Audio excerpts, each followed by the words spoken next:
आज हम अर्थशास्त्र में मांग की अवधारणा के बारे में समझेंगे।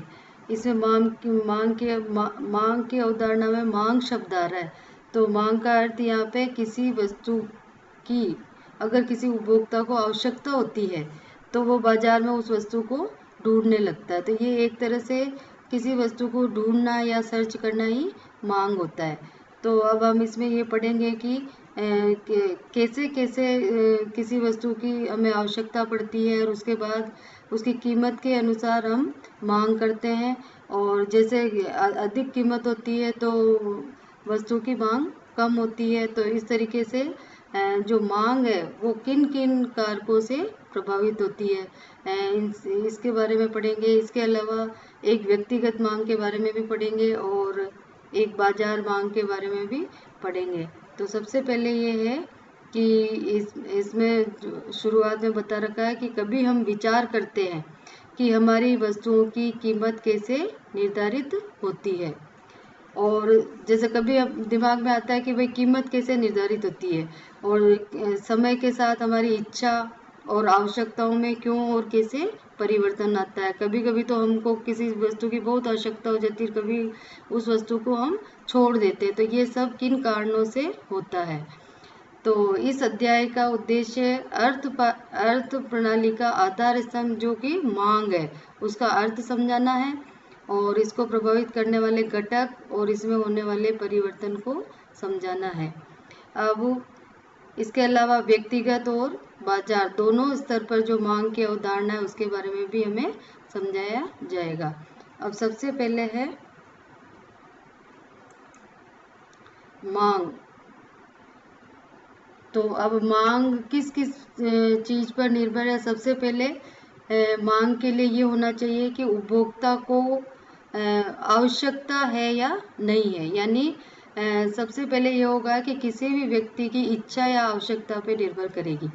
दूसरा है कि अगर आपके पास इच्छा या आवश्यकता है लेकिन आपके पास उस वस्तु को खरीदने के लिए या क्रय करने के लिए पैसा होना चाहिए। फिर उसके बाद भी पैसा भी अगर है लेकिन अगर हम उसको खर्च करने की इच्छा नहीं रखते हैं तो हम मांग नहीं कर सकते। तो ये यहाँ पे बताया गया है कि मांग में 3 तत्व सम्मिलित होते हैं। पहला है किसी वस्तु की इच्छा या आवश्यकता, दूसरा है इस वस्तु को खरीदने के लिए मुद्रा या पैसा, और तीसरा है वस्तु को खरीदने के लिए पैसा खर्च करने की इच्छा। अगर आप किसी वस्तु की इच्छा कर रहे हो लेकिन आपके पास उसे खरीदने के लिए पैसा नहीं है तो ये मांग में नहीं आएगा। और इसके अलावा अगर आपके पास पैसा है लेकिन इस वस्तु को खरीदने के लिए पैसा खर्च करने की इच्छा नहीं है तो ये भी मांग में नहीं आएगा। तो अब इस सबसे पहली जो मांग के लिए है कि मांग किससे संबंधित होती है। सबसे पहला है कि मांग सर्वथा कीमतों के साथ संबंधित रहती है।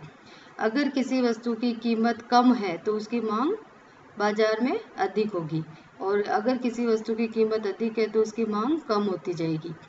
तो यहाँ पर बताया गया है कि ऐसा कहा जाता है कि किसी विशिष्ट कीमत पर किसी वस्तु की मांग अमुक है।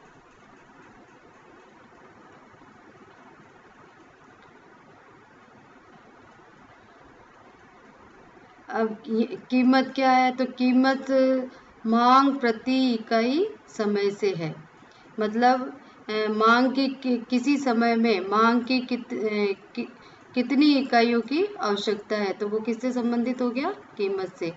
मांग को हम परिभाषा दे सकते हैं। तो ये परिभाषा होगी कि किसी दी हुई कीमत पर वस्तु की मांग उस मात्रा से होती है जो उस नियत समय में उस दी हुई कीमत पर खरीदी जाएगी। या मांग से तात्पर्य उन विभिन्न वस्तुओं की मात्रा से है जो उपभोक्ता विभिन्न कीमतों पर खरीदने के लिए तत्पर या तैयार रहता है। अब मांग की अवधारणा के साथ क्या क्या चीज़ जुड़ी होती है। स्थान का मतलब कि जो स्थान होता है वहाँ उस वस्तु की आवश्यकता है या नहीं है तो ये स्थान से संबंधित हो गया। समय का मतलब जिस समय में किसी वस्तु की मांग की जा रही है वो समय उसके लिए उपयोगी है या नहीं है। यानी वह वस्तु वहाँ उस समय में उपयोगी है या नहीं है। और तीसरा आता है कीमत। तो कीमत के अनुसार मांग कम या अधिक हो सकती है। तो मांग की अवधारणा में स्थान, समय व कीमत तीनों आते हैं। अब है कि बाजार मांग क्या है। तो बाजार मांग का साधारण भाषा में समझे तो बाजार में बहुत सारे व्यक्ति आते हैं या उपभोक्ता आते हैं। उपभोक्ता एक ही वस्तु, किसी वस्तु का भाव एक ही होता है, लेकिन उस भाव पर कोई भी उपभोक्ता जैसे जिसको अधिक आवश्यकता है तो वो उस वस्तु को खरीदेगा, लेकिन किसी को कम आवश्यकता है तो वो उस वस्तु को उस कीमत पर या उस भाव पर अपने कम आवश्यकता है तो कम खरीदेगा। तो इसी तरीके से अगर किसी व्यक्ति की आय कम है तो भी वो उस चीज़ को कम खरीदेगा। तो अलग अलग उपभोक्ताओं की जो अलग अलग मांग होती है वस्तु की, उन सबको यदि हम एक साथ जोड़ दें तो वो कुल मांग जो होगी वो क्या कहलाएगा, बाजार मांग कहलाएगी। तो ये चीज़ यहाँ बता रहे कि प्रत्येक बाजार में किसी वस्तु के अनेक उपभोक्ता होते हैं। अभी यहाँ एक उदाहरण बता रखा है कि माना कि अनार की कीमत 60 रुपये प्रति किलो है और यहाँ पर एक उपभोक्ता जो पहला है उसको नाम दिया गया है ए, उसकी मांग है 4 किलोग्राम, और बी उपभोक्ता दूसरा है वो उसकी मांग है 3 किलोग्राम। तो अब यहाँ मान के चल रहे हैं कि इस अर्थव्यवस्था में 2 ही उपभोक्ता है। तो कीमत है वस्तु की 60 रुपये प्रति किलोग्राम। तो अनार की कीमत जो 60 रुपये प्रति किलोग्राम है, उस पर जो बाजार मांग है वो क्या हो जाएगी, इन दोनों उपभोक्ताओं के द्वारा मांगी जाने वाली अनार की मात्रा के योग के बराबर हो जाएगी। तो जो ये कीमत है 60 रुपये प्रति किलोग्राम, उस पर बाजार मांग हो जाएगी, पहले उपभोक्ता की 4 थी और दूसरे उपभोक्ता की 3 किलोग्राम मांग है, तो कुल मांग हो गई 7 किलोग्राम। तो ये 7 किलोग्राम को हम क्या कहेंगे, बाजार मांग कहेंगे।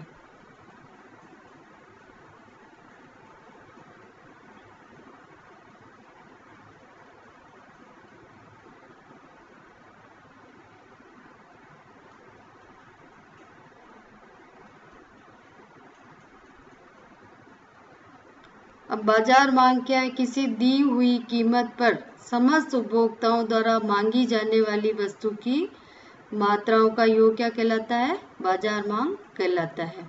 और जो ये अनेक कारकों जैसे वस्तु की कीमत, उपभोक्ता की आय, उपभोक्ता की रुचि और अधिमान पर निर्भर करती है। अब इसके बाद है मांग अनुसूची। अनुसूची का मतलब एक तरह से लिस्ट से हो गया। तो मांग अनुसूची बनाते समय सिर्फ वस्तु की स्वयं की कीमत में परिवर्तन के प्रभाव को, वस्तु की मांगी जाने वाली मात्रा पर प्रभाव को सारणी के रूप में दिखाया जाता है। और इसके अलावा सभी कारक जो मांग को प्रभावित करते हैं उनको हम क्या मानते हैं, स्थिर मान लेते हैं। अब ये जो मांग अनुसूची होती है वो 2 प्रकार की होती है, एक है वैयक्तिक मांग अनुसूची और दूसरी है बाजार मांग अनुसूची। वैयक्तिक का मतलब एक तरह से व्यक्तिगत कह सकते हैं कि एक व्यक्ति की जो सूची होगी उसको कहेंगे वैयक्तिक। और बाजार मांग अभी हमने पढ़ा है कि अलग अलग उपभोक्ताओं के द्वारा जो मांग की जाएगी उनका योग बाजार मांग कहलाएगा। तो इनको हम अगर एक सारणी के रूप में ये सूचीबद्ध कर दें तो इनको क्या कहेंगे, मांग अनुसूची। तो ये अलग अलग हो गई 2 तरह की। पहला है वैयक्तिक मांग अनुसूची।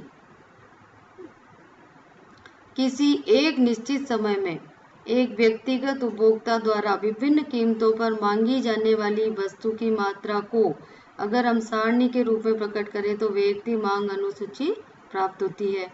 तो अब यहाँ एक इस अनुसूची में हम 2 कॉलम बना देते हैं। पहला है प्रति किलोग्राम कीमत है रुपए में, और दूसरा है कोई भी वस्तु जो यहाँ अनार लिया हुआ है, अनार की मांगी जाने वाली मात्रा।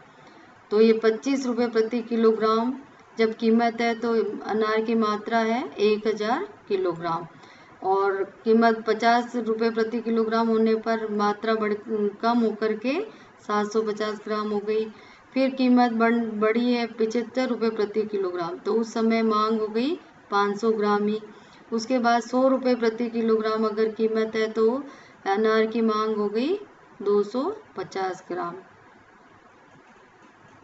ये एक काल्पनिक अनुसूची है और ये बता रखा है कि जब कम कीमत है तो अनार की मांग ज़्यादा है और जैसे जैसे कीमत बढ़ती जाती है अनार की मांग कम होती जाती है। फिर इसके बाद दूसरा है बाजार मांग अनुसूची। तो ये भी किसी एक निश्चित समय में सभी उपभोक्ताओं द्वारा विभिन्न कीमतों पर मांगी जाने वाली वस्तुओं की मात्रा का योग। अगर हम किस में प्रदर्शित करते हैं, सारणी के रूप में, तो इसको हम बाजार मांग अनुसूची कहेंगे। अब यहाँ दो उपभोक्ता मानते हैं ए और बी और उनके द्वारा विभिन्न मांगी जाने वाली वस्तु अनार की कीमत को हम सारणी में बताएंगे।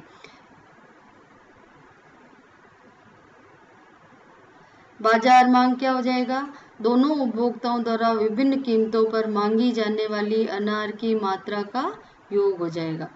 तो सबसे पहले वही प्रति किलोग्राम कीमत रुपए में है, फिर ए उपभोक्ता द्वारा अनार की मांगी जाने वाली मात्रा और बी द्वारा अनार की मांगी जाने वाली मात्रा और फिर बाजार मांग हो जाएगा। तो 25 रुपये प्रति किलोग्राम जब कीमत है तो 1000 ग्राम ए के द्वारा ए उपभोक्ता की मांग है और बी की है 1100 ग्राम। तो बाजार मांग दोनों का योग हो जाएगा 1000 प्लस 1100 2100। जब 50 रुपये प्रति किलोग्राम है तो ए उपभोक्ता द्वारा अनार की मांग है 750 ग्राम और बी द्वारा अनार की मांगी जाने वाली मात्रा 800। बाजार मांग हो जाएगी दोनों का योग 1550 ग्राम। इसी तरीके से कीमत 75 रुपये प्रति किलोग्राम पर ए के द्वारा मांगी जाने वाली मात्रा 500 ग्राम, बी द्वारा मांग है 475 ग्राम, दोनों का योग हो जाएगा 975 ग्राम। जब 100 रुपये प्रति किलोग्राम कीमत है तो ए उपभोक्ता की मांग है 250 ग्राम, बी की मांग है 300, तो यहाँ बाजार मांग हो गया 550 ग्राम। तो ये विभिन्न कीमतों पर मांगी जाने वाली अनार की मात्राओं का योग यहाँ दिखाया गया है, जिसको हम क्या कहेंगे, बाजार मांग कहेंगे। अब इन्हीं के आधार पर मांग वक्र बनते हैं। जो वैयक्तिक सारणी होती है उसके आधार पर वैयक्तिक मांग वक्र बनता है और बाजार मांग वाली सारणी है उसके अनुसार बाजार मांग वक्र बन जाएंगे, जो कि हम आगे वाले भाग में पढ़ेंगे।